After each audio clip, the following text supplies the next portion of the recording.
Welcome to பென்டர் study. இன்றைக்கி நம்ம வரப்போகிற டிஎன்பிஎஸ்சி எக்ஸாம்ஸ்க்கான இம்பார்ட்டன்ட் பிடிஎஃப் கம்பைலேஷன் நாங்கள் பார்த்துட்ருக்கோம். ஜென்ரல் இங்கிலீஷ் ஸ்டூடெண்ட்ஸ்க்கான ப்ரீவியஸ் இயர் கொஸ்டின் கம்பைலேஷன் 2012 கடைசியாக நடந்து முடிஞ்ச 2025 குரூப் 4 எக்ஸாமினேஷன் வரைக்கும் நம்ம கவர் பண்ணிட்டோம்.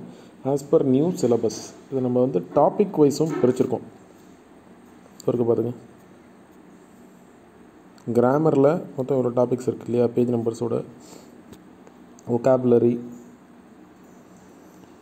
Writing skills, technical terms, translation, reading comprehension, literary works. சரிங்களா? இதில் எது நான் ரெட்டில் ஹைலைட் பண்ணியிருக்கணும் அதெல்லாம் ப்ரீவியஸ் சிலபஸில் இருந்தது. சரிங்களா? இப்போ tenses, active voice, passive voice, degrees of comparison, question tags, infinitive, gerund, homophones, compound words, British English, Tamil English, சரி.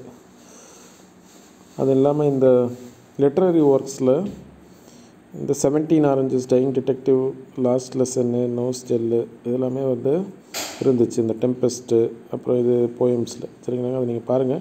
இப்படி தான் இருக்கும். பேஜ் நம்பர்ஸோடு நீங்கள் கோத்ரூ பண்ணிக்கலாம். உங்களோட மார்க் பூஸ்டப்புக்கும் கொஸ்டின் எப்படி வரும்ன்றதுக்கும் நீங்கள் ஈஸியாக புரிஞ்சுக்கலாம். பட் ஆஸ் ஏ அட்வைஸ், நீங்கள் இன்னும் குரூப் 2 அப்ளை பண்ணலன்னா, இன்னும் டயலமோவில் இருக்கீங்கன்னா, ஜென்ரல் இங்கிலீஷாக ஜென்ரல் தமிழான்னு இருக்கீங்கன்னா, தயவுசெய்து நீங்கள் குரூப் 4 தமிழில் எழுதுறதுனால குரூப் 2 தமிழை எடுத்துருங்க. ஏன்னா குரூப் 2 வந்து ரொம்ப காம்ப்ளிகேட்டட். நீங்கள் இந்த லிட்ரரி ஒர்க்ஸ் படிக்கிறதே போதும்னு ஆகிடும். எவ்வளோ நீங்கள் பாருங்கள், 25 ப்ரோஸு இருக்குது பார்த்தீங்களா? இதுதான் 25 ப்ரோஸ். இதுலேருந்து என்ன கேட்குறாங்கன்னே தெரியாது நமக்கு.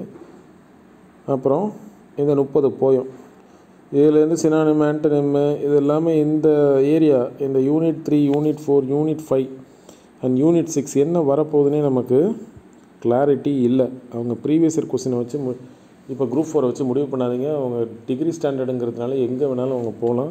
அதனால் அந்த ட்ராப்பில் மாட்டிக்காதீங்க.